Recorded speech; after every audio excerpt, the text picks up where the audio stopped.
Hey, I'm glad you're here. Inspiration. Can we choose what speaks to us?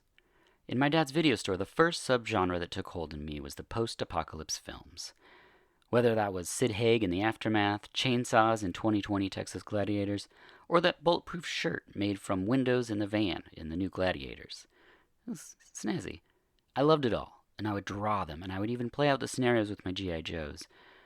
I'd forgotten all about that until my good friend and the producer of this podcast, Jae-ha, gave me Thomas Hodge's book, VHS Cover Art.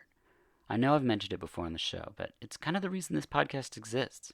Suddenly I felt the need to return, to trace steps back to those moments of inspiration, and I can't go back to the video store. It's not a place anymore. But in a way I can travel to it through the power of film. And that's a special thing. And it brings me to today's special episode. It's a feel-good one, and I hope you find some inspiration in it. The film is Little Forest. The guest is an author, recipe developer, mother, chef, podcast host, and the owner of the business that is a sponsor of this podcast, which is VH Us.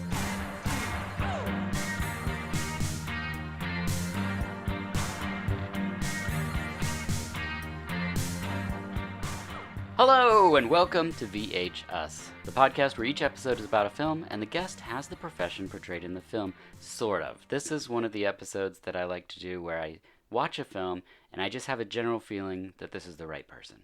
So I'm joined in the studio today by Sarah Marshall, who's an author of the book Preservation Pantry, a business owner of Marshall's Hot Sauce, a podcaster on Masoni and Marshall, A Meaningful Marketplace, a chef, a recipe developer, a mom, and the sponsor of the podcast.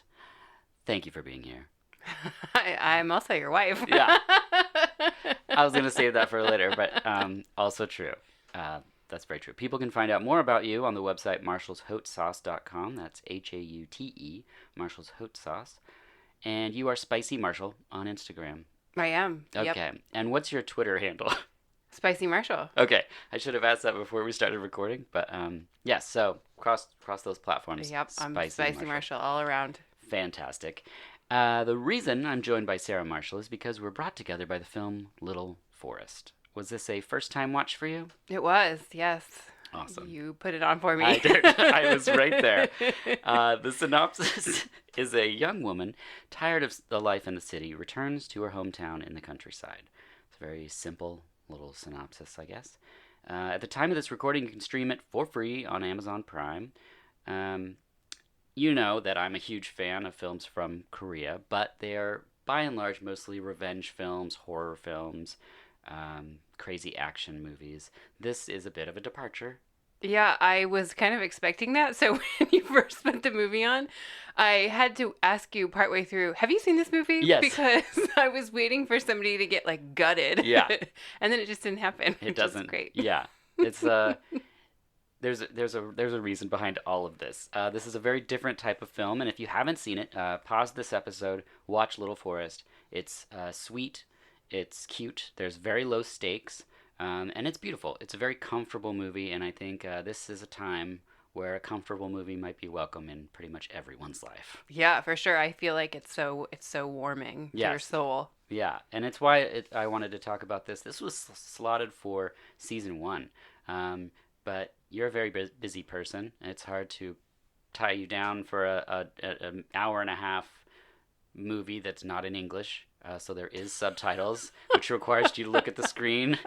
I know. I like how you set me up for it. You were like, there's subtitles, so you can't do anything else. Yeah. Because my way of watching movies is to do 10 things while I'm watching the movie. It's very true. We have two very different styles. I don't move, and I just stare at the screen, and you accomplish a lot of things.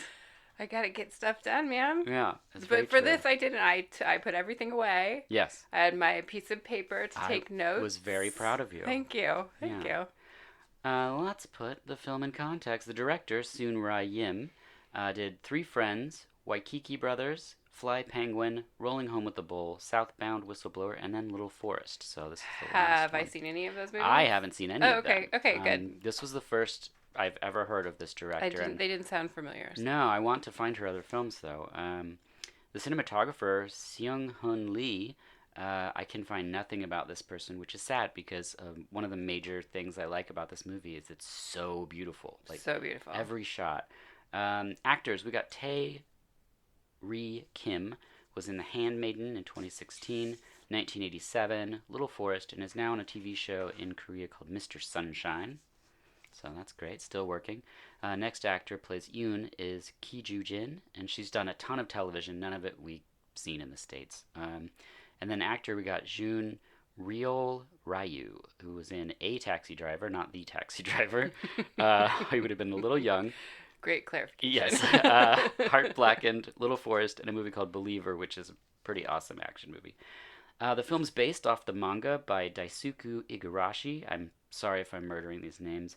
It was shot for a little over $1 million and ended up grossing $11 million, which is impressive considering it played exclusively in Korea, I believe. It won awards for Best Director and Lead, and yet in the States, I've yet to meet a person that has seen it. Well, it's funny you say that because while I was watching it, I could only think of a million people that I wanted to see it. Most of my canning club buddies, any woman that I know that cooks, any mom. I mean, I was just like going off this list. I wonder if this person has seen it. I wonder if this person has seen it. So I've got to recommend it to my pals. Yeah, and it's one of those films that I can recommend and feel good about, whereas a lot of the films I love, you usually tell me. Sometimes I'm scared. When people come over and you take them down here to this room, I'm like, make sure they're okay with murder. Yeah. To clarify, it's a murder room that I take them to. That's why I don't have a lot of friends. I've murdered them all in Korea. So what I mean by that is that some of the films I like are somewhat disturbing, and this film, I feel like you can say, hey, watch this, and someone might be hesitant when you say that there's subtitles, although we finally had a Best Picture this year was a film from Korea, which was not an English language film, which is awesome because then people started getting interested in films from Korea. I don't know why they didn't think about it before. But anyway, this film, you're like, yeah, no, it's subtitles, but you'll feel good watching it. Yeah, well, we came from that time in the 90s when going to and seeing independent cinema, a lot of times it was shows that were subtitled, and that made it cool. Yes. And now with this generation, it's not really like that. Yeah. I don't think, but maybe that's good that maybe it's coming back around. Yeah, I think so. That's a very good point because it was such a thing when you're like, oh, it's showing 3 times in our city, so we got to go see, whatever it is. And, I think the first Korean film we saw together was The Host. Where that movie was coming through, and we were like, we have to go to the theater to see this. And there's some movies like that, like you have to see it in the theater. And I mean, I wish that I had seen this movie in the theater and knew that it did never play here, right? No. Because the thing about it, you mentioned the cinematography, and I don't know if sound is included in that. Is that like the same director? No, same person? No. Because the sound is so great. Yes. Like, everything is... Oh, the cooking so sound. enjoyable. Yeah, the cooking sounds are so real. Even just, because the movie's in seasons, when she's, like, walking through the snow and you hear the crunching of it all. And, I mean, just all of it. It's so good. So visually, but it's beautiful, but then you're really in it because of the sounds. Like, it feels like you're there. Yeah, that's true. It's a very good point. So hopefully this conversation will add to people being more aware of Little Forest, because it's a film with no villain, no tension, or conflict, really. So it's very rare. Perfect. Yeah, it's a good movie for this time right now. It's really good. It can ease some anxiety in people, and then hopefully inspire them to cook and get in the kitchen, I think. I mean, that's what it did for me. Immediately, I wanted to make all of the things that she was making. Same. We were doing a hand motion that our daughter does that is, it means she's feels the same thing that you feel. It's a lot like hang loose in a way. Yeah. But anyway, that's in case you're like, why are they saying same? That's what it is.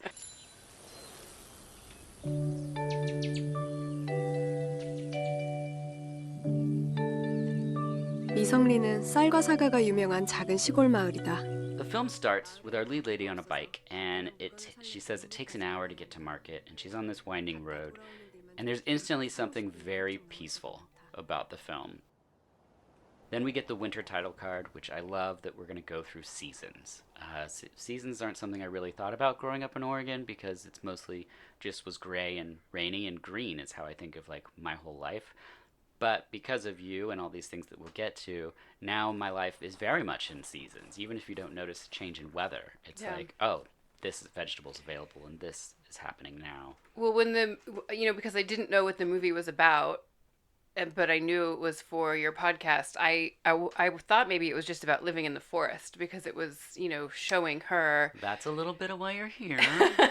Because I grew up on Mount Hood, so that, where even though you and I both grew up in Oregon, we had very different places that we were raised in. So I was kind of raised in the forest and on the mountain at higher elevation. So there's snow, and we very much had seasons completely. And because we're surrounded by trees, so when it's fall, and sometimes you do know by what's growing because a lot of times there's salmon berries and huckleberries, and so it's different than if you just grow up, say, in a cul-de-sac. It's a different, you notice when things are changing around you. And so when the movie sequence started, and I lived, it's far from town. So even though there is one grocery store that we could walk to, but to do anything outside of that, you had to drive into, say, Gresham, so into town to go to like an emergency room or a doctor's appointment or a movie or, any of those things that you would do. You had to, it was, an hour to get there. So kind of the same deal. Yeah. Oh, that's instant. She's returning to her childhood home, which is outside of Seoul. And as you just described, one of your childhood homes, I should say. She lights some kindling, she's making a fire, and her stomach growls. And there's this sort of awakening of something happening in this part of the film. She heads to the kitchen, the cupboards are kind of bare. She goes out to the garden and she digs up, out of the snow, a cabbage and an onion, and she creates a stew from it. And there was something about that, like you said, the crunchiness of the snow, and she's pulling a cabbage out of this. It's just, it's really interesting. So she eats the stew, and she lays satiated sort of by the fire in this peaceful room. In the very next scene, she makes something called dough soup. 날이 추우면 수제비가 먹고 싶어진다. So we go from a cooking scene basically right up to another cooking scene. Yeah.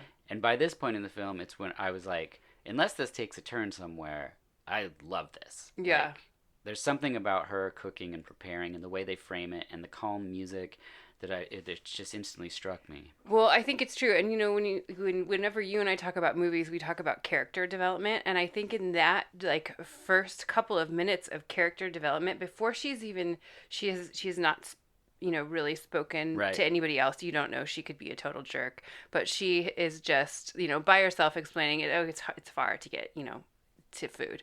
And then she's cooking this food, and you see her satisfaction in cooking and finding these ingredients, and then when she eats it, she's so pleased with herself and so happy that you just immediately are like, I love her. I want to eat the food she makes. I want to be in the kitchen with her. I want to eat that food specifically right now so much. So it is pretty cool. And I didn't know about dough soup. So it's a Korean soup where they make the dough, but then you pull off pieces and just drop it in. So it's kind of like a free-form noodle soup. And she clearly made it very spicy because it's like this red I want that broth. so bad. I know, I want it so bad. It looked so delicious. And then she did this thing with fried cabbage where she dredged the cabbage in a batter and then fried pieces and ate it next to the soup. And it was just with very simple ingredients, she made this amazing meal. Yeah, and that was something that really stuck with me, was this very few ingredients. Yeah.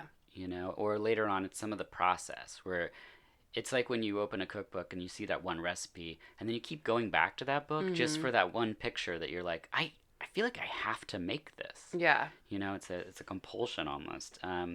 She shovels a path and she sees someone in a truck. We don't know who that is. And then while she's chopping wood, her friend Yoon shows up on a moped, and their friendship is pretty great.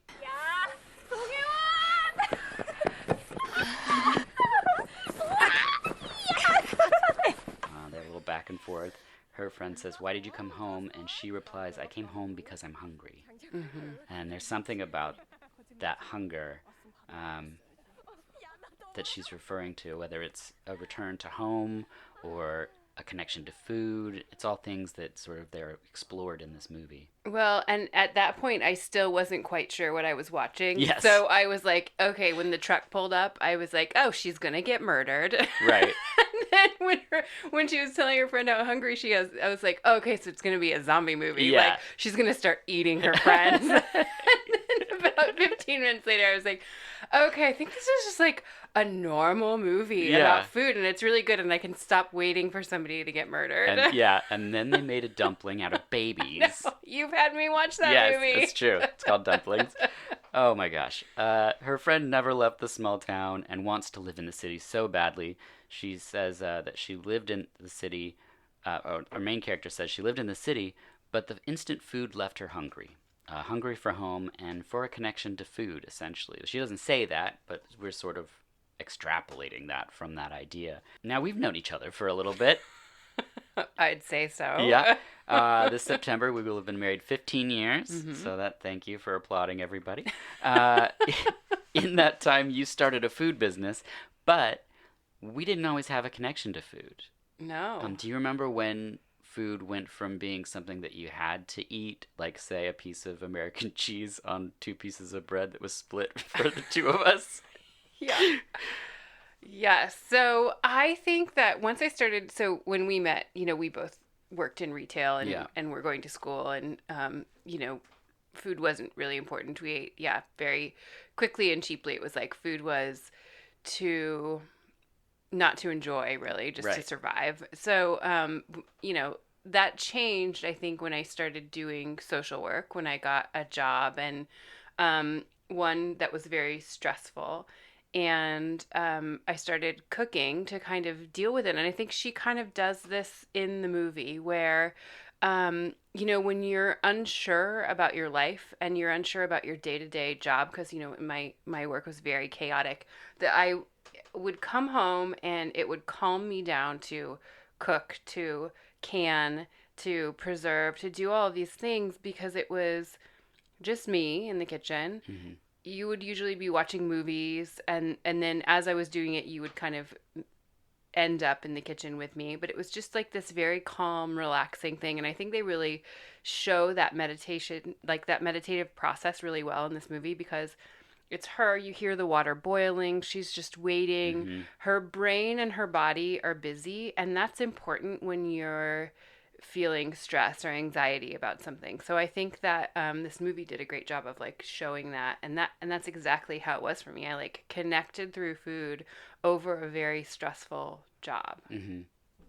It's also a great point that the kitchen can be a place where you're making these things. So maybe during this time, if people are all in their homes together, maybe you could make a rule of like nobody else in the kitchen for an hour or something, and maybe that could be the time, if you need that time for a process to make something and go through the motions. Yeah, I mean, I like to think that's what people are doing. That's definitely what we have done in this time of needing to be on, social isolation. So being home, not going anywhere. We are making all of our meals here, but with our daughter. I mean, I kind of do the opposite, pull her in there. So yes, it's not that meditative process. No.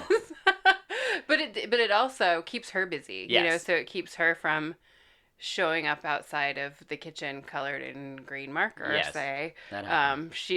She's actually in the kitchen with us where I can see what she's up to. Yes. It's a weird catch-22 of like when it's quiet, you're like, okay, and then there's a beat, and then you go, what's she doing? Yeah. I know. I've never felt like I've needed to see what she's doing every second so much than right now, because she's just like trapped in here, and so it's pushing her to do these weird things, experimenting with what she can kind of do. Yes. It's so true. At night, she recalls her mom telling her of boars at this time and how elks cry like a crazy old woman in the night. And then you hear these sounds of her mom making the sounds, and her as a child like being like, hey, stop it. 아우! 아우! 하지마, 엄마 무서워. 하지마. It's very sweet. It's all overdubbed, though. You don't actually see the sequence play out. She's visited by her aunt, and we find out that... Do you say aunt or aunt? I say aunt. Aunt, yeah, right? I mean, I don't think if you've ever been in an Arctic Circle, you have an aunt. That's what I think. That's what I say. I think it has to do with where you're raised. Seems like rich people talk, is what I'm saying. You think it's a classist thing, not I do. not That's an right. thing. I'm not an aunt people. Okay, I never said, my aunt. No, you sound ridiculous. My aunt is on the Davenport. It's not something I would say. Grandma Lee had a Davenport, but that's a different story. Yes. So, this is the first hint at a motif in the film that we're seeing, and I really love this wording, because her aunt points out that her and her mom didn't stay in touch. And so we get this idea of a loss, not as a deficit, but as an invitation to return, sort of the way that she's returned to her home. And I think in this time, that's a wonderful thing, because many of us are apart from each other. And rather than dwelling on the fact that we're apart, we can focus on the invitation to return, that we can, that we will reconnect. That we'll be reunited. Yeah. And I think that movie kind of drives this home, too. Yeah, 100%. That's the, important key piece, is that in the future, you will be reunited. Yes. Her aunt feeds her... Sorry, I just had to try it out. Her aunt feeds her and then sends her home with food. This is a part of caring. This is something that I see you doing now, where you're making food and then delivering it to your mom, or you and our daughter will dry apple slices and take those to people and leave it on their porch. I love that idea of showing that you care through something people can eat. Well, I think, for now, I mean, it's you can't give people, I know you're not a hugger, but good. I hug everybody, and that's how I show them that I'm excited to see them. I can't really do that now, so I've been mailing things to people. Yeah. Leaving things on people's porches. I mailed my buddy Erin a bag of potatoes because she told me that potatoes were her comfort food and she couldn't find anything and she just wanted some goddamn mashed potatoes. Yes. So I mailed them to her. I love it. Even before the food business, though, we used to feed our friends. We had a thing that we did every Sunday that we called church. And you would make a huge pot of something and invite all of our friends, because this was, we're in our 20s and many of them didn't have a ton of money or whatever. And we just feed everybody. Yeah, and I think someone mentioned eating some kind of, I don't even know. It might have been Totino's pizza or something. I think it was Ted Chiang. Yeah. And I was like, dude, you can't just live off Totino's pizza. Just come over. I'll make us food. And he did. Him and Petrus showed up every Sunday. That's true. And then we had other people kind of come in and out. And at that point, I was really experimenting with just if I had heard of something that I had never made. I remember the huge pot of chicken rice something. I don't even know what that was. Yeah. But that's when I remember. I think that was the first time you cooked with saffron. Yeah, totally. Yeah. I think I made a bunch of different things, and sometimes people would, like one thing more than another. But I think that was maybe a gumbo or jambalaya or something like that. But I was just kind of going for it, just making whatever I could feed a bunch of people with on our very low social, income. Social work we still did that though. That's the crazy part. Yeah. I'm like, all right. She returns. She finds a guy with a puppy. This is the third character in the story, really, and he gives her a puppy called Five-O, and she just has a puppy now. 야, 얘 데리고 가.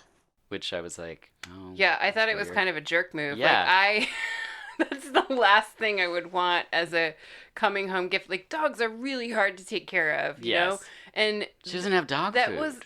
That was the only thing I couldn't really connect to in the movie was then she has this dog and it's chained up outside the whole time. As a puppy, it's in the house maybe twice, and then the rest of the time it's in the yard, and I was kind of like, set that thing free, man. Yeah, you're in the wilderness. Yeah. All right. Seems unnecessary. We get a flashback of a visit with her mom not being there. There's a hidden letter. She reads it. She can't quite decipher it. It didn't even look like she really read it. Yeah. She like looked at it and crumpled it up and was like, nah, Mom. Yeah. Nice try, ghost mom. She talks of her dad getting sick and dying, which is kind of a bummer. And then in the next cooking segment, she cooks beans and makes her own rice flour. And she cooks some greens and puts some kind of flour in a liquid.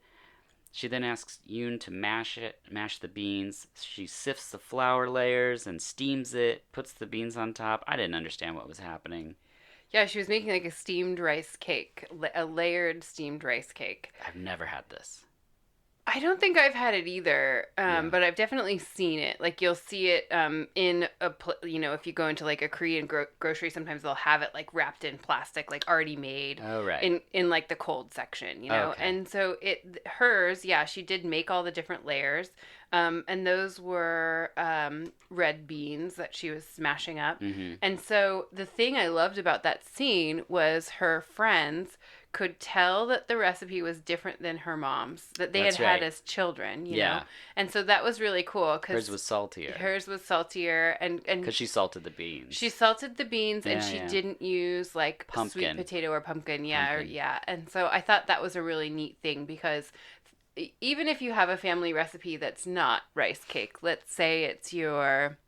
I don't know, green bean casserole or something. Like something people bring as a family dish to, dish. Yeah, as a hot dish to Thanksgiving or something. I don't know why I said green bean casserole. I hadn't had green bean casserole until I met you. Yeah. But people have that one thing. I didn't bring that to this relationship, though. I had naked canned green beans my whole life. I did not have anything with gravy and cubed cheddar cheese. My mom was an anti-casserole person because, she grew up in a generation where that's what they made. And so she was just like, gross, I will never make a casserole. Right. So I didn't grow up with those. I didn't have them until I started working in group homes, which is what you feed people. Yeah, stretch a meal. Yeah, to stretch out meals. I made a lot of casseroles in my day. Yes. Still didn't like them or eat them. But people will have the one dish that they bring in that they're known for, and then someone else will try to make it, maybe if they pass on or something. And people will notice. They will be like, no, you didn't cube this, and Aunt Lee would cube it or something like that. You know, there's like this part. And so it was cool to see that in the here and now, like that her kids could remember a dish from their childhood and be like, this is different than you. It's great, it's delicious, but it's different than your mom's. Yeah, I love that part too. Jae-ha, 어때? Yoon tells our lead that she has her eye on Jae, so step off. And the three friends sit down to eat the rice cake. She says that she'll return to Seoul, and Yoon says, 시험도 떨어지고 알바도 관두고 남친이랑 연락도 안 한다며. 가기만 가봐. You failed your test, you quit your job, and you broke up with your boyfriend. There's nothing in Seoul. Stay here. It's like one of the funniest parts in the film, that brutal friend honesty where you're just like, all everyone right. needs that, though. Yes, for sure. So she fakes a dropped call, and she wanders around, and then we see her the next day go into a hothouse. And it's this beautiful shot, and she's going up to some tomatoes, and it's just lush, and all the greens are so vibrant. And I think me growing up, I maybe went to a farm once as a kid, and it wasn't a farm that grew food. It was like pigs. It's probably food. Sure, that's a good point. I mean produce. Right. You know, I never thought about that until you started your business, which deals a great deal with farms. How did you go about that to start out? Like, did you just approach a farmer and be like, I want to make a hot sauce? Yes and no. So I started having a connection to farmers from when I was doing social work. So I would get a lot of the food. We have the Oregon Food Bank here, which is really great. They get food from grocery stores, from restaurants, things like that. But they also get a lot of things donated from the farmers, especially at the end of the farmers market day. So I would pick stuff up at the Oregon Food Bank, but then I would find out like who the farmers were. Ended up getting connected with them. They would be like, "We have a case of apples." I would go pick up those apples, and I would make applesauce for the group home.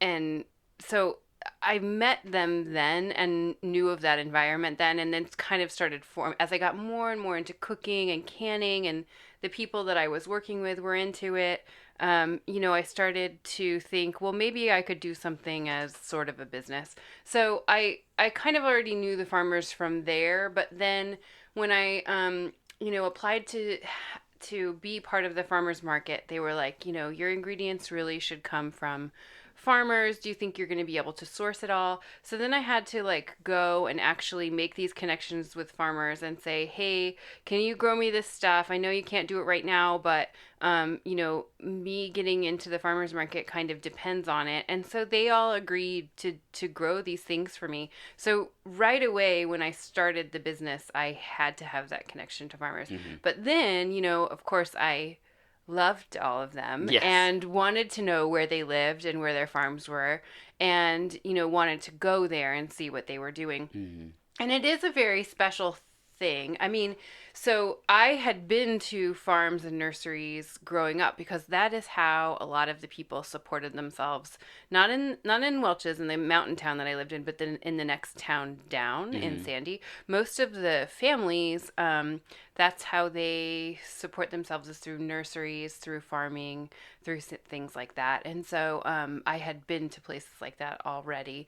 But it is a very special thing when you're like walking the rows with the person that grew the food, and they're like, try this, you know. And so when they're walking through and they're trying the tomatoes, and they say that it tastes different picked directly, and it really does. If you pick a tomato that's warmed in the sun and it's grown in that field and you eat it, it is so delicious.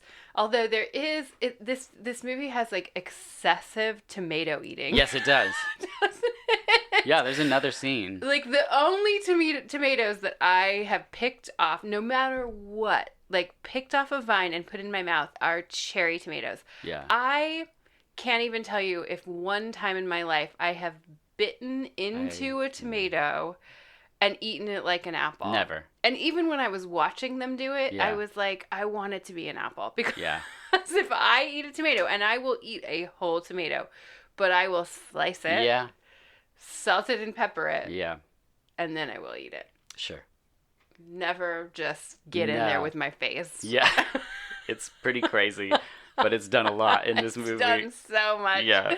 But I mean, I liked it. It was showing that they were really connected to their food and what they were eating. Yeah. When I was watching it, I was like, I have never done that. Yeah. Well, it's like in the city, she's so removed from food. Yeah. And then in these scenes, she's very much like at one with it. Yeah. It's true. It's a great scene in the next scene where they're catching tomatoes and he's trying to catch them, and she just keeps hitting her in the face with them. Pelting her in the face.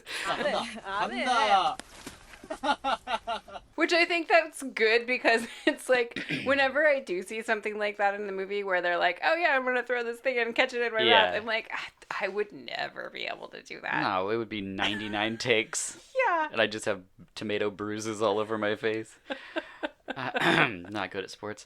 Next, we see Hye-won, the lead, cooks rice and adds nuruk to it. I could be saying that wrong, which is a Korean fermentation starter. She's making Korean rice wine. It's called malgioli. The anglicized version, which means Americans can't say that word right, is called makgeolli. So she remembers her mom drinking it and allowing her to taste it. We see her as a kid and her mom giving her a taste, which is never not funny.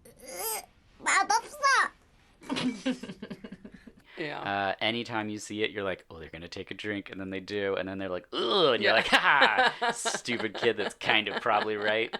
But I love that part. I think that was really cool to see somebody make their own rice wine. I mean, it's not something like, I think here the version of that would be people get into home brewing and things like that, or if you get really into fermenting, I think sometimes people will make like plum wine or dandelion wine or things like that. But yeah, I don't know anybody, even with all my canning and fermenting buddies, who make their own rice wine. Yeah. But I do love rice wine, and I love to use it because, in a lot of my canning recipes or when I'm cooking and doing things, if you add alcohol to your canned goods, it brings down the pH level without making it a pickle. So instead of it being vinegary, it is, in the rice wine case, rice wine doesn't even really taste like much of anything.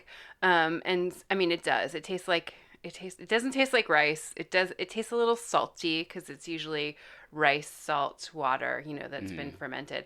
And it has that little bit of alcohol tinge to it. But as far as flavor goes, it really can make it so that you can preserve things and still be able to taste what they naturally taste like. Where when you're pickling with vinegar, everything tastes like vinegar, which is cool. But this is a different thing. And so it's a technique I use a lot in my canning and my cookbook, and rice wine's one of my favorite things to use. I even have a new hot sauce that uses it that'll come out soon. You can link it on your. That's right. I think this episode will come out right around that time. Cool. I can't say what it is right now, but by the time this airs. Yes. Perfect. She ties a cheesecloth over the top, and then we get this beautiful, sort of time-lapse special effect scene where you're watching it go through the fermentation process. Yeah, you're watching it come alive, which is so cool. I think they did a really good job of showing that. I kind of wished they would have shown sometimes things go wrong with fermenting. Right. That's the first thing that I hear about from people that try to ferment is, the over bubble, because hers, it's happening perfect. It's beautiful. It's great. But that's not always the case with fermenting. So just know, if you want to get into fermenting, which I think you should, in the beginning, sometimes things go wrong. You've got some exploded stuff, so that's why she puts that loose lid, the cloth over the top. If you tighten things down, things can explode. Yeah, so you doused our friend Brooke one time with fermented, what was it? Oh no. Yeah, so I was trying to make, when I was doing recipe testing for my book, I was trying to show things that you would throw away things, and I wanted to give people use for them. And so I made a grape jelly and strained out the pulp of the grapes. Then I tried to ferment that with some champagne yeast, and I put way too much in the bottle. And I invited Brooke over for lunch and made her lunch, and she was doing the illustrations for the book, and so it was supposed to be this celebration, I'm giving you this check for doing these illustrations. Can you believe it? And then I was like, let's celebrate, and I was trying to make this kombucha, right? And so I was like, let's celebrate with this drink, and I opened it up, and it was in a wine bottle with a clamped down lid, and the entire contents of the bottle, all of it, the whole bottle, a wine-sized bottle, sprayed all over Brooke. And at that time, she had this beautiful long hair. She was destroyed. Sprayed her with a funky, skunky. Yeah, she took it like a champ, but it was. Really did. It was insane what happened. Yeah, well, learn from my mistakes, everybody. Don't explode fermented drink all over your buddies. So luckily, that doesn't happen in the film, no. Although it would have been funny. There's also wonderful light music playing in this scene. It's from the band Flower Flower. They wrote a song for every season in the film, which I thought's pretty cool. I'm trying to think. I don't even remember any music. Yeah, it's very subtle. Okay. It's very just sort of pretty and in the background. If anything, it just kind of fleshes out the overall scene. So are there lyrics, or it's instrumental? Every once in a while, yeah. Oh, okay. To watch it again. Yeah, I'm down anytime. I love this movie. I pretty much, as soon as we stopped watching it, I was like, okay, I'm ready to watch it again. Yeah, I know. I was like, I hope she stays another year. Do we have another one of these? Yeah, can't this be a Netflix series where we watch this for 45 hours? That's what I wanted. No, it's all true crime and stuff. We just need some contrast, people. Mm-hmm. I'm not saying you can't have your true crime, but let's have something that's just episode after episode where we just feel good. And then I would watch it, and then I was like, oh, yep, I'm going to make that. Yep. I'm going to make that. I'm going to try that. There's where she eats a salad. Yeah. And it's beautiful. It has flowers all over it, and, I love edible flowers. Yeah. Stacy from Side Yard Farm farm always hooks us up with these beautiful edible flowers. But I didn't ever think that you can eat apple blossoms. So as they're picking the extra blossoms off the tree, they're saving them, and she eats them on this pasta. So then today, when we were having salad, I went out and plucked some apple blossoms and put them on the salad. Adeline thought they looked cool. What did she say they tasted like? Grass. So she took them off her salad and put them on mine. But I mean, at least she tried. She tried them, and it was so She's so had edible flowers that she's absolutely loved. Oh yeah, totally. But yeah, this was not the case. The friend, she says it's best to drink the rice wine with a friend when it's cold. So Snotty comes over, which is the nickname that they gave the guy. So half my notes, it just says Snotty, because I kept being like, what's his name? His name Jay? What is it? Yeah, so he comes over, and they're having drinks, and then Yoon rolls up on her moped, sees them, and she's like, oh, she's making a move on my guy, and she's going to leave. But this isn't that type of movie, so she comes out, and she goes, hey, come in. And she's like, all right. And then they just drink rice wine together. Yeah. Then they just get drunk and laugh. I love it. It's so perfect. And so I love, too, that, sometimes as people in movies get drunk, like, things turn ugly, you know? But he's, like, laying his head down and whispering the wonderful world of farming. Like, it's so beautiful. Yeah, he's just so happy that he's found his place. Yeah. And, I love it. It's really great. He says... or she says that Jay found an answer in farming and that she left here because she wanted to find something, but she found nothing in the city. So she decided she's going to stay another season.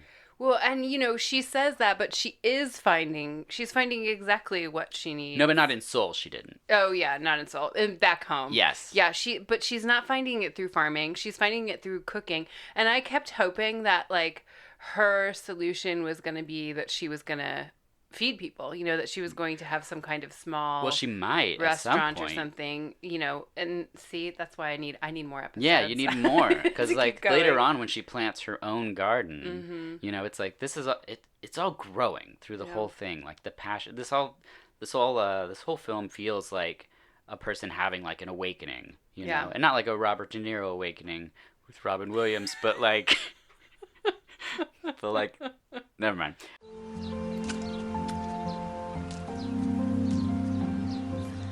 So it's spring, next season. She's in the field, the potatoes are being planted. She says it all takes time. You have to wait for the best food. I love that line. Yeah, and that's another thing that rang true for me in what you do with food.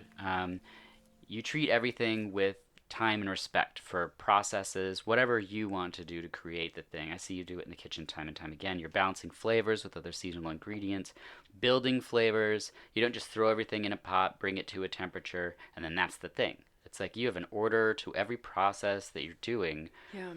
And it doesn't matter if you're like, this takes 4 days. It takes 4 days. Well, and I mean, that's what I tell people all the time. I think there's many ways to cook. I think you can do things really quickly and you can have some of those dishes. I think sometimes in our current world, everybody wants to do things in 30 minutes and they want to have pre-processed ingredients ready to go. And I mean, I'm just not that kind of cook. And I think I like the opposite. So for me, it's about the process. It's not about having it quickly be done. So, if fermenting is the perfect example.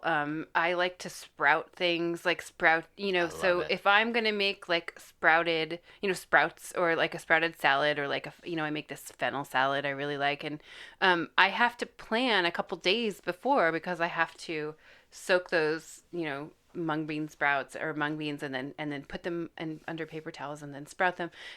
But I'm thinking about it the whole time and I'm excited about it. And then when I serve it, I'm proud of it, and you see that in this movie a lot. You see her going through these processes, and then when she's feeding her friends, she feels really good, and when she's eating, even when she's just eating it alone, she's like, I did this, and so I think that's kind of the way that I like to approach cooking, canning, preserving, all of that stuff. I like it to be not about really the end result. Sometimes I go through all this work and I just trade it away to my canning club friends. I don't even eat it.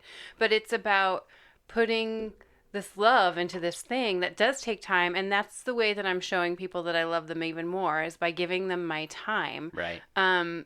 It's just sort of built into the way that I do things. Yeah, and the Canning Club that we keep referring to is called Portland Preservation Society. Portland Preservation Society. People can find that on Facebook.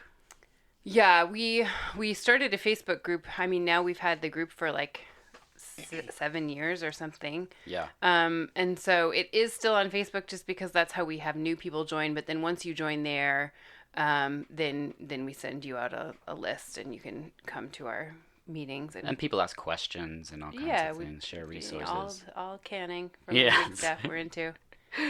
Next, she forages and gathers spring bracken. Yes. What is bracken? Well, I brought some for you to try. Oh, okay. Today. Great. Perfect. From home. From upstairs. So bracken is, so what bracken is in general is it's a fern. But it's a different kind of fern than you would think of, like, if you're from the Pacific Northwest. Yeah. It's not just like a green fern, or we have fiddlehead ferns here. It's different. It has to get treated before you eat it. So it's like either dried out in the sun. That's how they're doing it in the movie. Yeah. They're drying it out on this platform, and then you process it in some way. So either fermenting, boiling, something like that.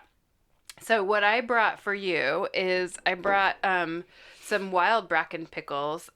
These are a commercial pickle that I bought just at a grocery.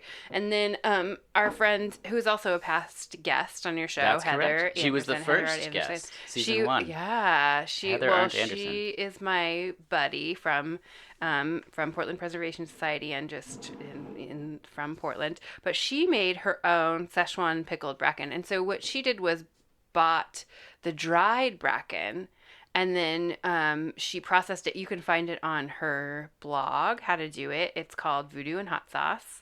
Voodoo and Sauce. Voodoo and Sauce? Of course I made it hot sauce. Yeah. So Voodoo and Sauce. But actually, if you Google search Szechuan pickled bracken, Yep. her recipe is the only one that comes up. So you can make that, but I brought it for you to try. All right. Are you excited? I'm a little nervous, but I'm excited to try hers for sure. Well, I want you to try.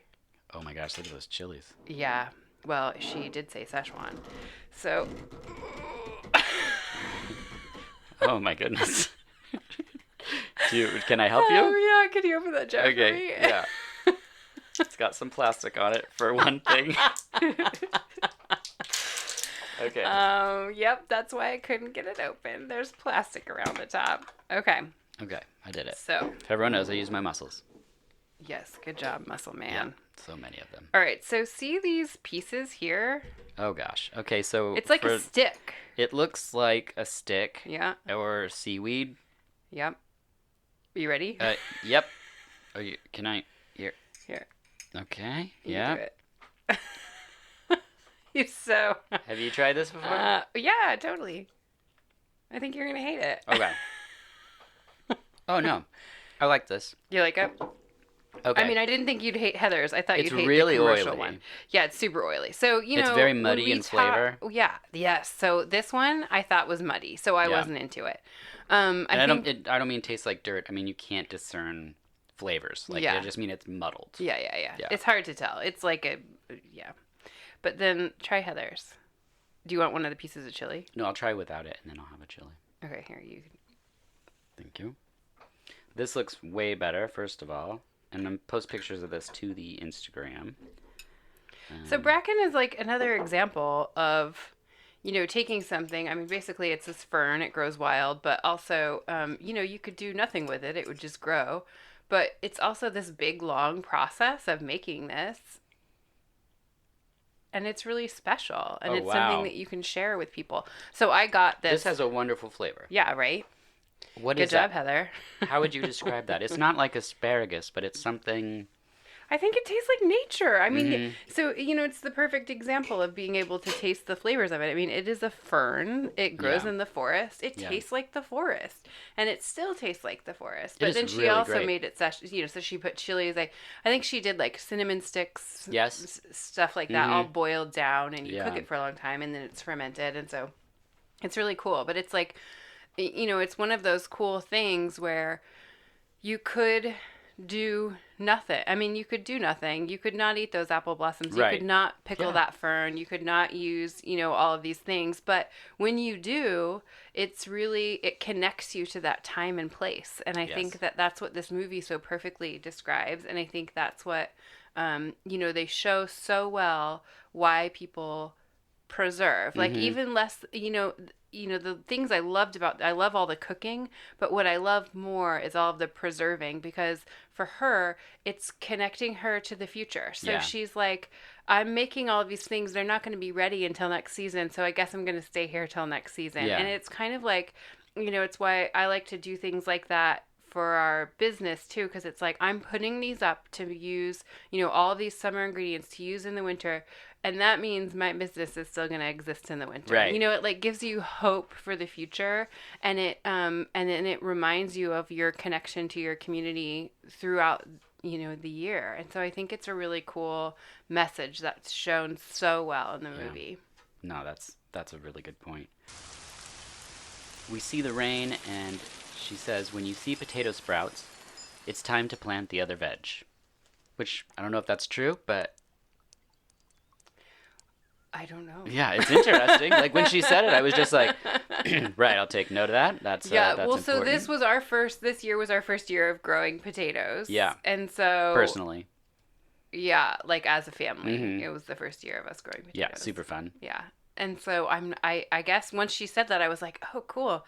Maybe some things are really going to come together for me. Yeah, right? Because I just kind of, I'm not, because we're not a farm and we're not farmers, I just kind of try anything. And if something fails, there's not a lot of risk. It's not like I still go to the farmer's market every week. If my potatoes don't grow or my lettuce doesn't grow, I can just get some from my farm buddy across the way. Yeah. But in her situation, it's not really like that. You're kind of dependent on that food, which is why it's so devastating. Like when their rice field is destroyed, you're like, oh, dude, like, what are you going to do? That's how you make your money. It's very sad. Yeah. We get a brief scene of her at a farmer's market. I wish there was more footage of her at this farmer's market. Yeah, because she's buying chilies, and I'm like, I want to know more about these hot peppers that you're buying. Gosh. She plants her garden, and Snotty says that Yoon is doing it wrong, and then they both get told they have to leave or chill out, basically. I know. 야, 이거 이렇게 씌우면 나중에 지네들끼리 다 엉겨붙어. 아, 진짜. 나와봐. 야야야, 니네 시끄러우니까 그냥 집에 가. I love this little scene. That's my, that's always been my, when I worked with kids, that was always my thing. Like, if I wasn't into what was the way that kids were interacting or being, I would just be like, and I do this with our daughter all the time. Yeah. I'm going to go away. You do your thing. Yeah. Come back when you're done. And that's pretty much what she does in this scene. She's like shutting them down. Mm-hmm. Like, if you two can't get along, see you later. I'll plant this myself. Yeah. She then makes the noodles that you talked about with the edible flowers. And this is where I made a note that there's a lot of charming things about this movie, but the food photography is so good. Like, it just, every time I see a dish, I'm like, well, except for one time, I was like, I want to eat that so bad. Yeah, which one didn't you want to eat? We'll get to it. Oh. She says she loves the nature, but some things are annoying, and you get this montage of, like, the older people that are wandering around, and they're sort of making small talk and asking her prying questions and things. Which, that happens in these small towns where everyone knows each other. They're going to ask you, like, how's your aunt? Or, like, what, there's people making small talk. Well, but in that scene, they're trying to gossip. Right, they so are. It's like the lady's playing a game, and they're, like, gossiping about what's going on in the town, Yeah. And she's, like, not having it, really. That's a good point. We then see her mom. I love all the flashbacks with her mom. I think that they're done so well. How she's sort of in a scene and then out of a scene so quickly. Like, you're seeing her think of and sort of evoke her mom in this place. And her mom says, cooking reflects your heart. Which I was like, I couldn't have been nodding bigger at that point. I just think it's such a simple beautiful way of wording it. Yeah. Well, when people talk about things like, love languages and things like that. So I think, like 69, dude, like that. Is that love language? I don't know. Maybe. No, I think they mean things more like acts of kindness, acts of service. So it's like, you show you love somebody by doing something for them. Okay, may have been wrong. Got it. But I think what she is saying is like, you have to, for your food to be, enjoyable for people, you have to show them love. You have to have love in your heart. You can't be like angry making pesto pasta and then give it to your family and then be like, eat this trash I made in 2 minutes. It's like, because that, I mean, if that's how it feels, then that's how it tastes. And like, this nobody puttanesca's angry. Nobody wants to eat angry food. You want to eat food that's made with love and made for you. That's true. And made for you to enjoy. Yes. And that's what her mom is doing her whole life. Yeah. I mean, she doesn't realize it. No. It's also another thing they're telling in this story is like, as you get older, you see all these things, hopefully, that your parents were doing for you. Yeah. And then we see her as a little girl, and the mom's coring a cabbage, and she says it's best eaten raw, but she wants to make something, and her child rolls her eyes so big, and she's like, not again. And they don't say it, but she's like, Mom's going to make kimchi. She's going to do this thing I've seen her do. And I just wanted to mention one of our chef buddies, Han, who has Kim Jong Grillin, because he makes an amazing kimchi. And the first time we ever met him, he just reached out the window and had us try kimchi made with Brussels sprouts, which I had never had before. Yeah, it was so Makes total sense. It was fantastic, so I just wanted to give a shout out to our friend Han. Hi, Han. But her mom, he's probably not listening, Mom makes a cabbage pancake. Yeah, and I mean, I think it's based on a Japanese dish, right? Yeah. So the thing about the movie is that it all, so it takes place in Korea, but there's some influence from other places as well. So some of it is Japanese, some of it's French, which makes, the creme brulee. When there's all these kind of different influences, and so it's not really it's just the importance of the mother making these dishes for her daughter to introduce her to other places and other things, and probably she has this yearning for those. I mean, as the story develops, you realize the mom has this yearning to travel and to go do these other things. So she's kind of doing it through for food at first, which is really cool. Yeah, no, it's fantastic, and you see her like pull a branch out and she grates it on top of the pancake, but it's dried fish. Yeah. 하지 말라고. 나무 하지 마.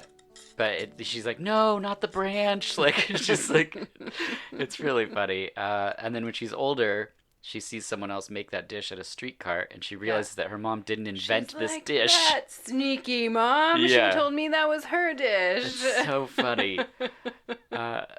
And then she makes an egg salad sandwich, which is where I have a major problem with this movie. Okay, it's actually not an egg salad sandwich. What? No, it's cabbage, because that's what they have there. I thought there was eggs involved. They make the mayonnaise with the egg, so they make it an aioli. Okay. Or mayonnaise, I've seen this movie 3 times, and every time I think it's because you hate eggs and mayonnaise. So you saw that and you're like, nope. I got pretty mad. I'm out. So that is, it's a sandwich that you could take, to on picnics out in the field, things like that. But, they have cabbage grows easily in Korea. It's why the cabbage comes up so often and it lasts through all of the seasons. Strong. So that, I mean, so here, what do we have? Like that coleslaw kind of, it's like a coleslaw. Ugh. Yeah, sandwich. It's still probably your worst nightmare. It's terrible. It's absolutely a monstrosity. They enjoyed it. I guess. Mine is 1 star. We see people working in the fields, and they're at Jay's farm. Her mom mails her a potato bread recipe. Yeah, I want that recipe. Oh my gosh, it goes so quickly through the film, and I was just like, now I can only think about potato bread. Yeah, and so, what I wish for this movie is that there was a cookbook. Yes. With other things, not, so there's maybe, 15 or 16 recipes in the movie. I want all of them. Well, with the series, we would have 100. Yeah. They just got to make it. They have to make it. I'll make the cookbook. Yes. Let's do that. Call up Brooke. We'll douse her in fermented something. I think Heather and I together could make an awesome cookbook. Oh, yeah. Like, no, just based on the seasons of the movie and canning and cooking and, you know. Yeah. So. I'm in. Let's get Heather on the line. If anybody wants to buy our book. Oh, let's sell it right now. Let's sell it. Perfect. You never know. I like to pitch anything. Yeah.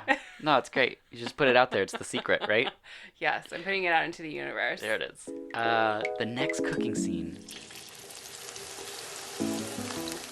She's frying flowers and leaves.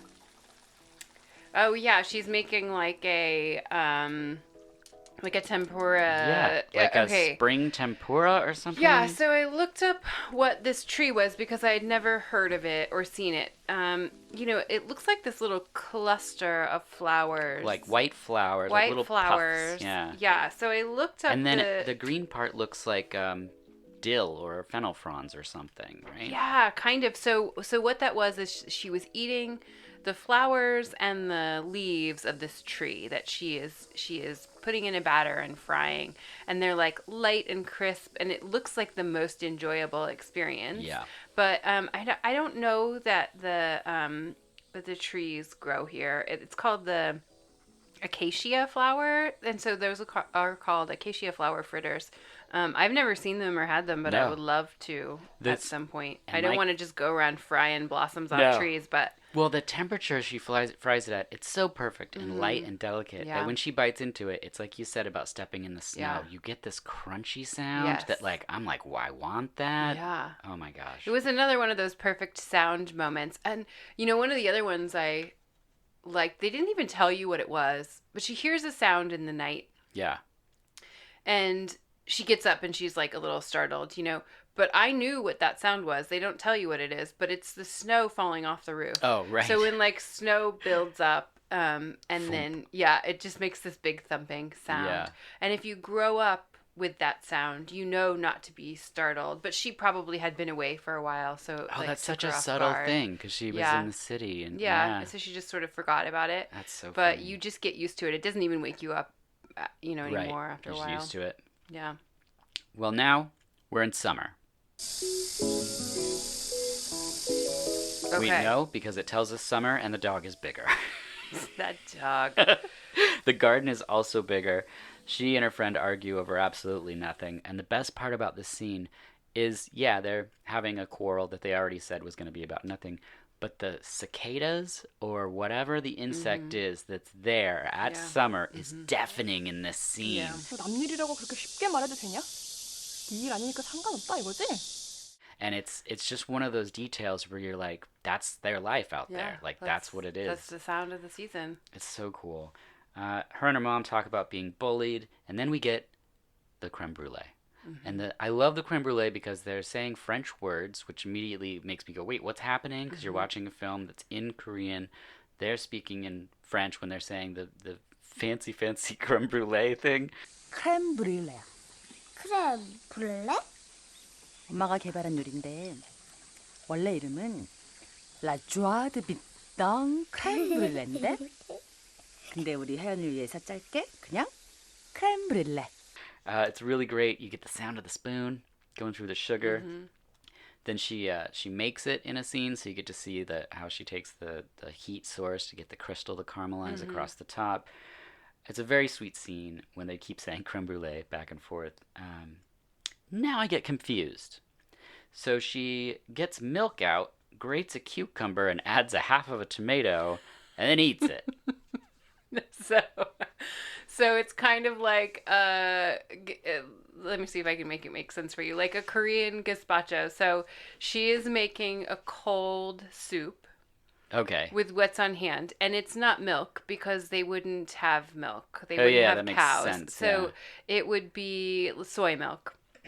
And the cucumber is like the noodles. So she's making like a cold noodle soup. Okay. It makes a little more sense. Because it's hot. It's so hot. You know, they're having these heat warnings. The city, whatever head of the city is out there being like, don't be outside, Yeah. stay cool, do what you can. So that's her way of like dealing with the heat, is to have this cold soup in front of the fan. Got it. Well, that makes sense. Yeah.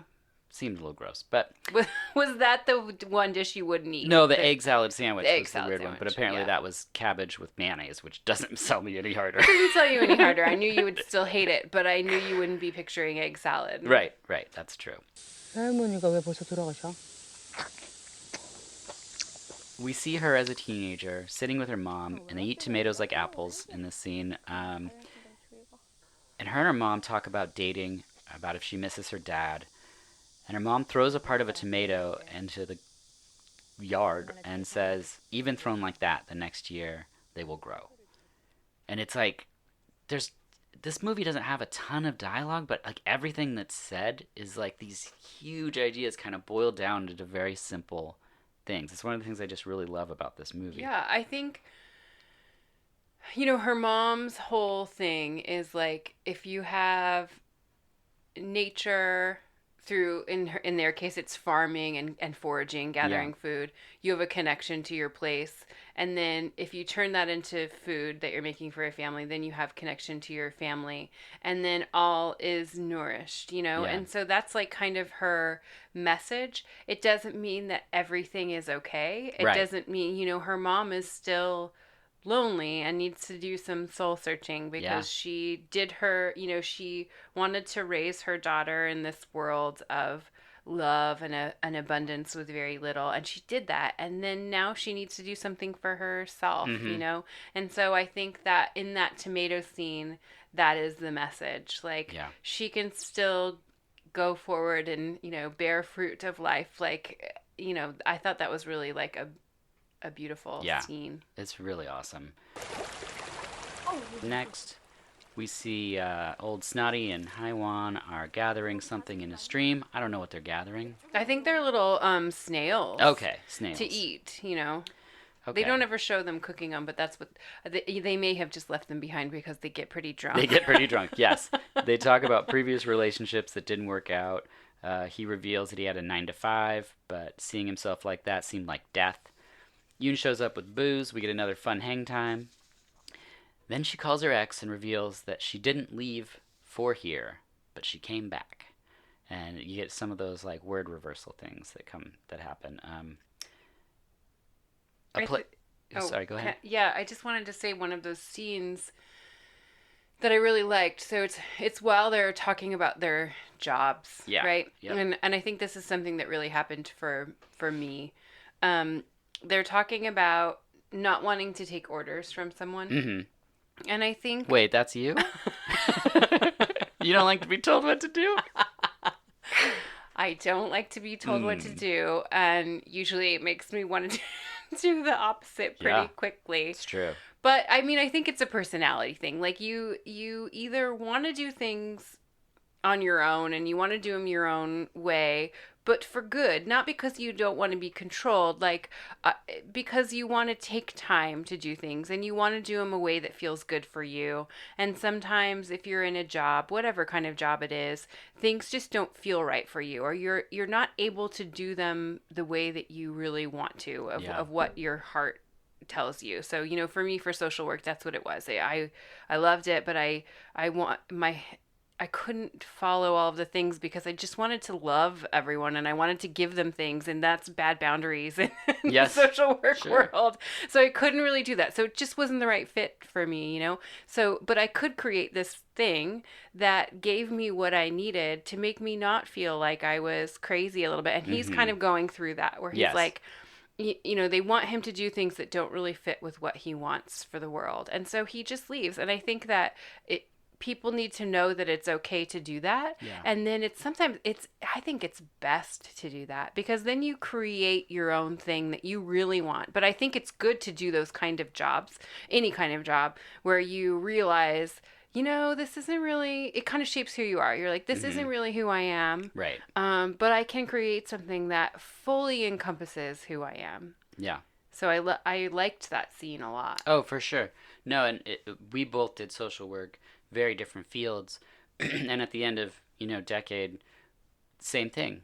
Like, it's like your heart can be so into something and so 100% dedicated to it. But in my case, it was like what wore me down was the repetition of the Monday through Friday 9 to 5, but ultimately it was the bureaucracy outside of it, because there's limitations within a system of how much you can help people. And that kind of thing is just soul crushing. Yeah. Because then you eventually just get like, why are we doing anything? Why try to help anyone? Which is a terrible way to like see the world. It is. And that just means you need to create a new environment where your thought process feels valuable and where you feel like you can do something that is helpful to the world. And so I just like to put that out there, that sometimes if you're in this movie, he is feeling like he's crazy, and that sometimes you need to do something that works for you, because you shouldn't live your life that way. You know, you have to feel valued, but you also have to feel like your values are being reflected in your work. Absolutely. And so she, like I said, she mentions that she came back. How important is it for you that you can take me and your daughter back to the area where you grew up? Because we live in a city. Anyone listening, we live in Portland, Oregon. Yeah. It's the cityest of Oregon. But where we spend a lot of our time is the general area where, when we have downtime, the general area where you kind of grew up. Yeah, I mean, I think I like that we can do that. Yeah. But it does feel like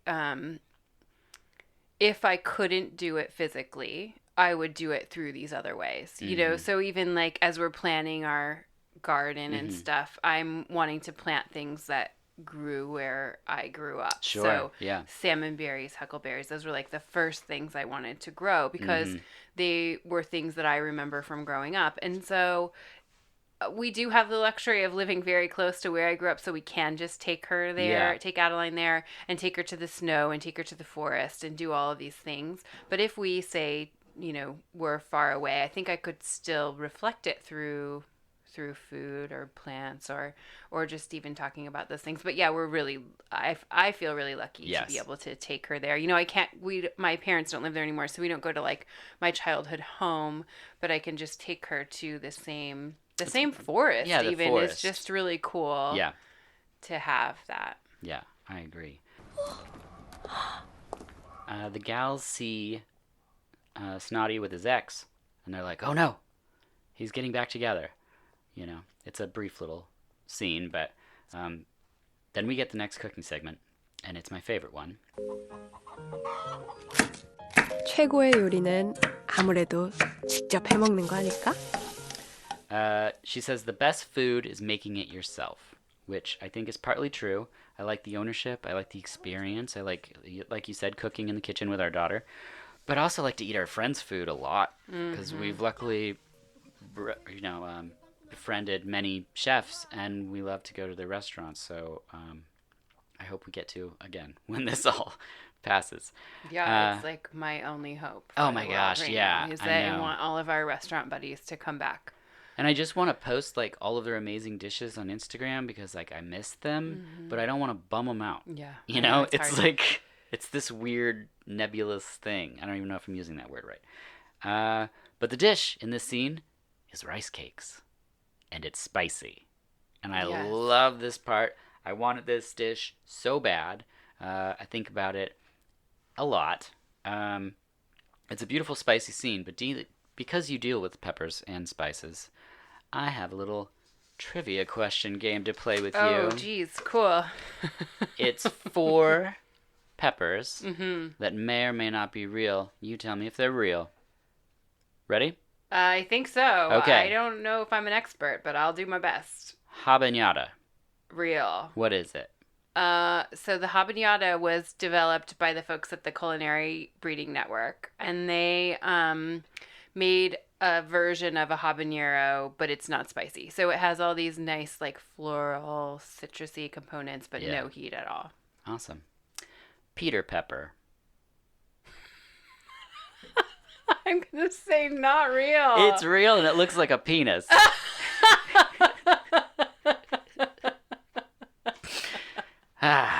All right. Okay, well, I'm going to look out for the Peter pepper. Yeah, you look it up. You'll never forget it. Wasn't there a thing? Peter Piper picked a pickled peppers. Which doesn't make sense because you'd have to pick them and then pickle them. Yeah, it's that flawed. Yep. Okay, number 3. Oh, yep. Devil's tongue. I think that is a real one. Correct. I haven't had it. But You're right. Okay, number 4, Devil's Peter. I'm going to say not real. Yeah, that's right. It's not real at all. That's not real. That's definitely not real. 남자들 잘 때보다 더 눈물 나. So I love this brief scene when they're eating the spicy rice cakes, and they just keep breathing. They're like, and then she says something about what he's saying, and he's like, "No, it's because it's spicy. Like the dish is spicy." Oh well, so he's crying. Yeah. But I think he really is crying. But he's saying it's because it's spicy. Yeah. And I think so.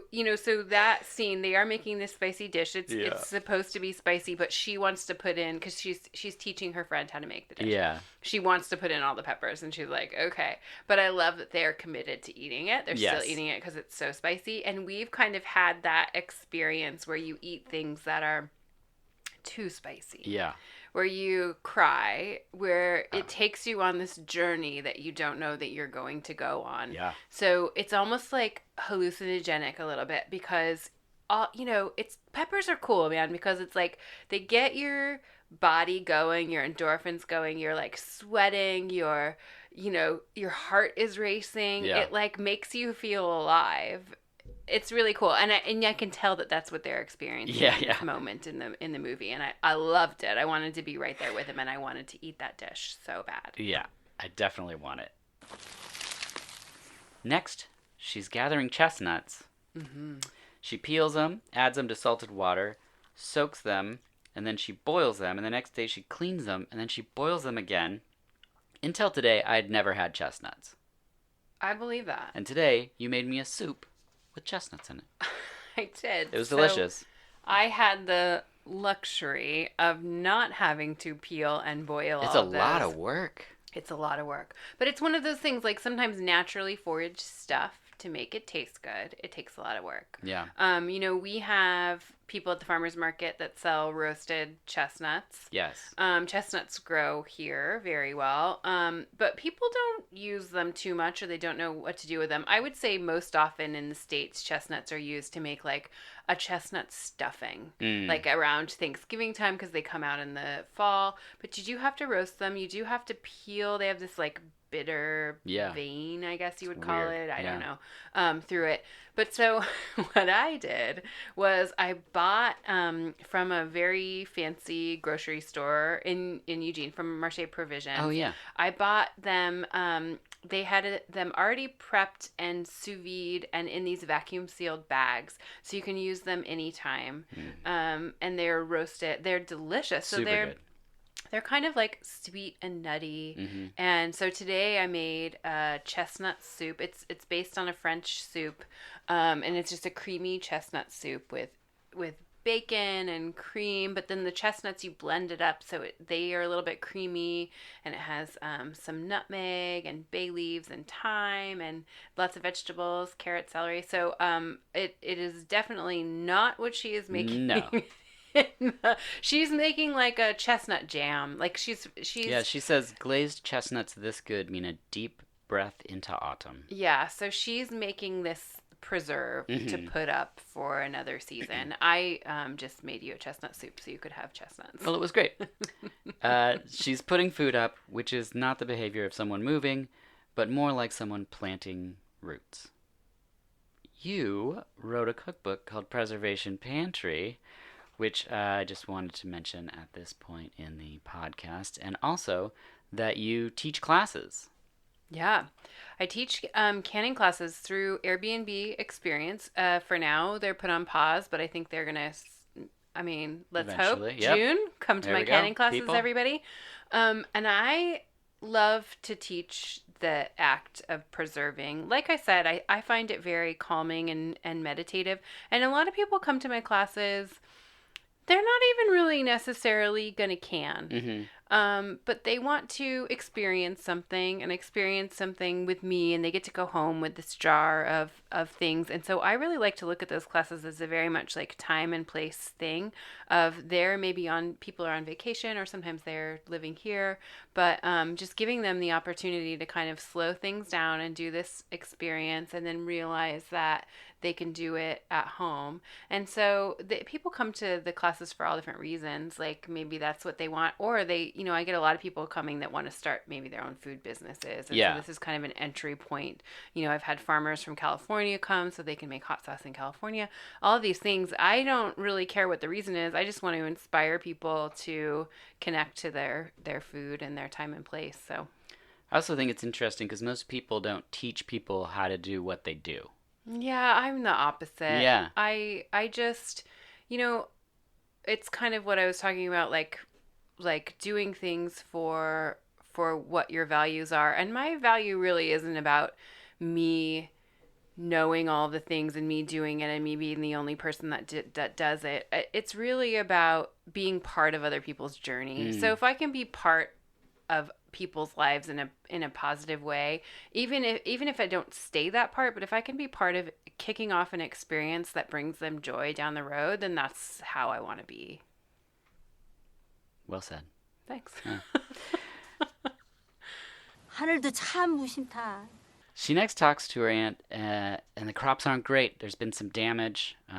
You start to see the work behind all the farming. I mean, they've been showing glimpses of it, but this is like heart, like destroying. Like we've had friends whose hoop houses have collapsed due to snow. Farming is hard. It's why our farmers are so valuable, and things are not always easy. I think sometimes there's like a trend for, I'm going to move to the country and start a farm. Yeah. And I see our friends go through it, and it is tough stuff. And when crops fail, it's really hard. But I also think it's what makes it more joyous when you do have things, and so important to be connected to those things. Yeah, that's very true. She says to Jae-yu, enjoy living like this even though farming is so hard. And he says it suits me, even with the bad. Mm-hmm. And I think that's how you find what you really love, is when the bad part is not even close to outweighed, because, it's completely outweighed by all the good. Yeah, totally. Next, she prepares a little dried thing. It was fresh, and then she dries it outside. What is going on? Oh, the persimmons. Yeah, okay. Yeah, so there's, in Japan and Korea, people do it here, persimmons grow here, although I don't know that everyone knows what it is. So what they're doing is they are peeling the persimmons and they're hanging them to dry. Although the apparatus that she had is very cool. I've never seen that. So that was like this plastic hanging version. Usually you just tie it to a string and people will hang them in their windows. But you see her kind of rubbing them. So the importance of that is that you are massaging it to make this fruit like tender by the time it's all the way sweet and dried. I think people do it sometimes now, but then they don't always know what to do with it.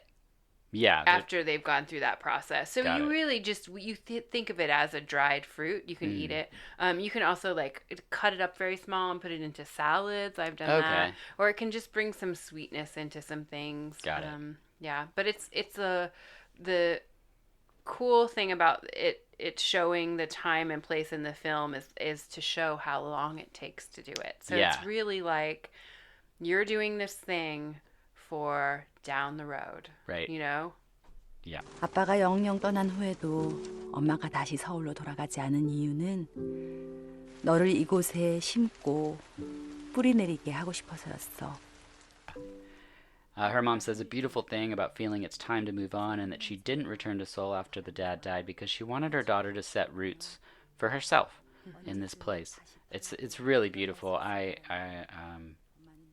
just recommend people watch that scene and just drink it all in. Well, I think it's also when you really get that she gets her mom. Yes. Because she didn't. She's angry. You know, sometimes we don't get our moms. But then when we do get them, you come around and then you're like, oh, I get what she was doing. And you see her start to get it. Yeah. It's it's so different in this film than most. Nothing's really heavy-handed in it, and everything kind of flows and floats along in ways that it's not like overly dramatic, and there's not like the screaming match at the mom or something like you would see in a lot of American movies.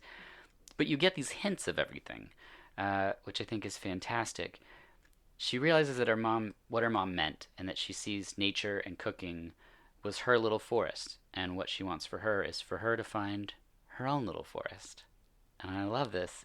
I feel like you've found your little forest, and I'm just that pale, portly squirrel that gets to live there. Welcome to my forest, my friend. For this part of the movie, I did sort of well up a little bit because it's just a beautiful idea, to have your little forest. Yeah, I think it's the perfect description of how people's lives should be. Mm-hmm. Where I think, too, at this time that we're all, like, in our homes. Yeah.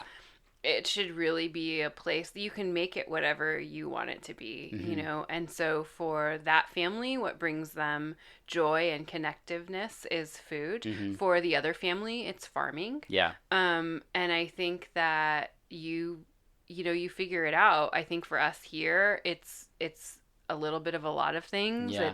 It's cooking, it's artwork, it's music. Like, as long as we kind of have those things running through our day, we're doing okay, Mm-hmm. That's true. Then we're back in winter. She prepares the house and she leaves. She eats a dried persimmon. And then Jay shows up and finds a note. 이 편지 먼저 보는 사람이 오구와 닭 돌보기. That says he has to take care of 5-0 now, which is so perfect. Yoon and Jae talk, and he says she didn't run because she's preparing for permanent planting. She shows us how to prepare onions in the garden where you don't have to move them, which I guess is permanent planting. Mm-hmm. Which, for people that don't know, you're supposed to rotate garden beds and things like that, right? That's what they're saying. Essentially, she can plant onions, and that's where the onions grow forever. Yeah. Basically. We see her in Seoul, and then she returns to harvest the onions. This all happens very quickly, so it's basically just one song. She cooks them, and they're hollowed out, and she stuffs something in it, and it bakes it. I don't know what this is. I don't know what it is either, and I tried to look it up because I didn't know if it was like a traditional Korean dish that I didn't know about, and I couldn't find anything other than that it was that particular recipe, and I found the connection to the movie, the recipes, is supposed to just show like a comforting returning to home. So it's like a stuffing in there. So it's supposed to give that idea of like returning home. Yeah. It's great. The dog returns. She does some tile work on the roof for 30 seconds. She hops on her bike and starts riding, and it's so calm and peaceful, and she's waving to people. She returns home, and the door is slightly ajar. Someone's home. And I get goosebumps. She smiles, and I just think I could watch this movie 100 times. It's just like, it does everything so perfectly, and then just leaves you with this like, you get it. You get it. She doesn't have to go, Mom, or anything. You're just like, damn, like that's just, it's they so both well did done. their thing, and they're back home together. I think. I mean, I think that's the end. It's totally what I felt. That's what I want it to be. Yeah, me too. I think that's that's what it is. Yeah. Which brings us to the end of Little Forest. Any final thoughts for the film before we move into final questions? No, I don't think so. I mean, I think I said the things that I wanted to say about it. I just, I loved everything about it. Yeah. It's got all of my things I'm into. Yeah. It's weird because I if someone described it to me, I might not be like, I don't know. Yeah.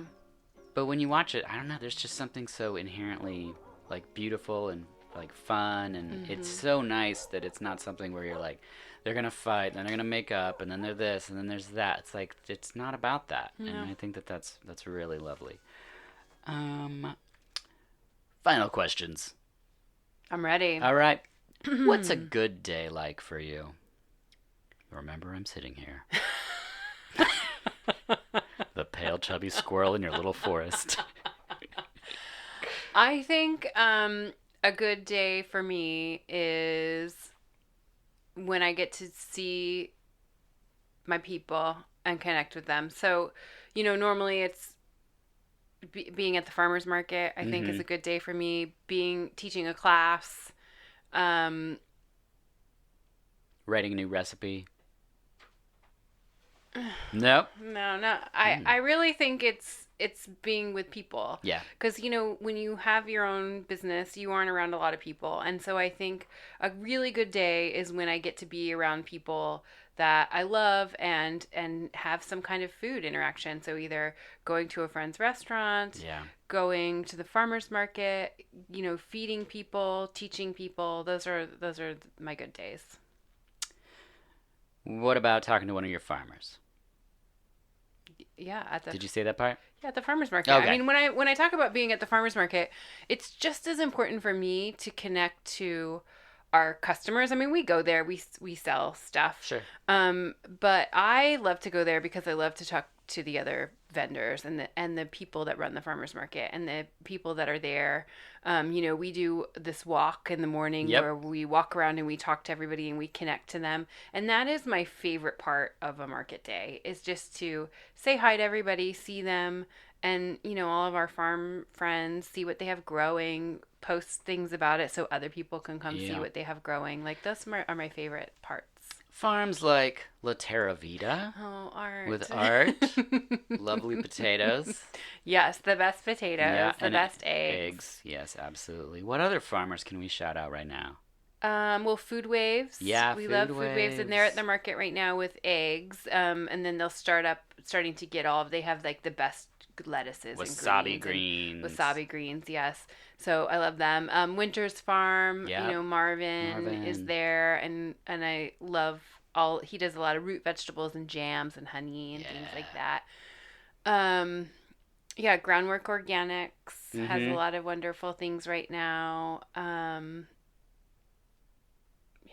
So we used to buy a lot of things from Spring Hill Farm. That's right. And Rick retired this year, but Eloisa Farms has taken over. Wait, Rick Steffen Farms. No, Rick from Spring Hill. Oh, okay. Yeah. We have a lot of Rick farmers. A lot of Ricks. Three of them. Yeah. In the past. So Eloisa has taken over the land, and it's people that worked on the farm, and they were able to do it. So a lot of the same people work there. Cool. And so they're at the farmer's market. So go visit some farm buddies. Awesome. What is a bad day like? I think a bad day is I tend to overschedule myself. No comment. So a bad day, I mean, I really want to have a good balance of having like a family business, a family, but it's hard to do both of them at the same exact time for me. Yeah. So, usually people go to work and then come home. And so a bad day is when I have too many things happening and I feel the pressure of trying to do all of them at once. So trying to be a business person, so you have to worry about money and sales and financing. That's like my ultimate nightmare. Yeah, business. And so a bad day for me is when I have the stress of business and then also need to do family things. And then also, I mean, it becomes a lot. And then maybe I scheduled like a news show or something. So then I have to be like on too. And so that's hard to balance all of those things and still come across as not a total like stress case, So that's a bad day when I just have too many things and I want to just like do nothing, but I have to instead do 10 things at once and try to do them with like dignity and grace. So sometimes that's really hard. Yeah, no, that makes sense. What's your favorite thing about this crazy life you've created for yourself? I mean, my favorite thing is that I get to be with you guys, with Adeline and you. And, I think I put a lot of years into helping families rebuild their family. And I feel like what I really wanted was to have a family that was really connected and united And so I feel really thankful that because I have this business, I can do that, and we can be together. And when things are weird and stressful, we can sit down and have, family meetings, and we can be like, this is what we want for our lives. Let's like work together to make it happen. So that's the thing I like the most, is that I can do that. But then also we can invite other people into that and be like, hey, come over, I'll teach you how to cook dinner. Yeah. And, then I hope that they can take that and do that with their family. So I'm really into that. Do you have any advice for someone that would, say, be interested in, I guess, forging a path like you did? It's difficult because it's a very specific transition that you did from, say, social work to... Yeah, I think my advice is always just to not let obstacles stand in your way. Got it. So I think that I see that a lot with people that want to start businesses. And sometimes people will tell you can't do it. Right. I mean, that's really common. Or that it's not a good time, or to wait until you have more money or whatever. I just think that, I think people need to try it, and it doesn't mean that things aren't going to fail or it's going to be easy. It's going to be hard, but I just think go for it, try it. You'll learn a lot of things. Maybe the first time around you might have to start over, but like I just want people to hear that they should try and just don't stand in your own way to do it. Awesome. That brings me to my final question. And it's my favorite question. Sarah, what are your dreams like? Well, I already know the answer. I don't dream very often. True. Because I don't sleep long enough. That is very true. When I do... So here's the thing. So my dreams have changed because when I used to have a lot of nightmares. Yes. And you know this because you sleep next to me. Right. And you would have to wake me up a lot of times because I would be having these terrible nightmares. Yep. Trying to scream, basically. Trying to scream. I had a lot of nightmares about either being attacked or the kids I worked with running away. Yep. And me trying to find them. I don't have those anymore, which I think shows a lot about where I was at psychologically in my old job. It just wasn't the right place for me to be.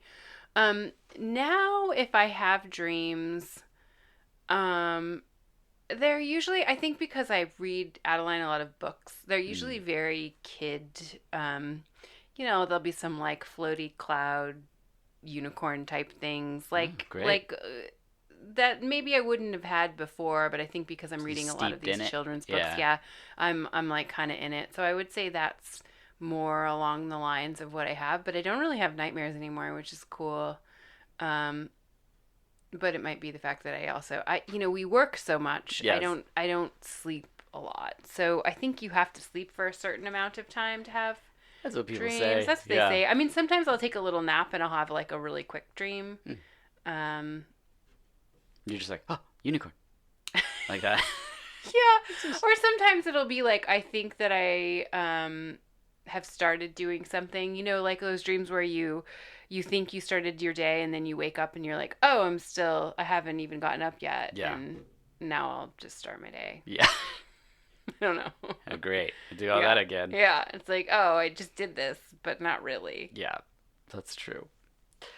Well, Sarah, thank you so much for being on this episode of VHS. Thank you for sponsoring the podcast as well. I know. I was thinking when you said I was a sponsor, does that mean I like bought my way onto the show? I'm going to give you a gift pack when we leave here and go home upstairs. Thank you for watching the film. Yes. And you weren't on your laptop at all. No, not even once. I appreciate it. Let's stop recording, go drink some wine. Oh, sounds good. Okay. Thank you.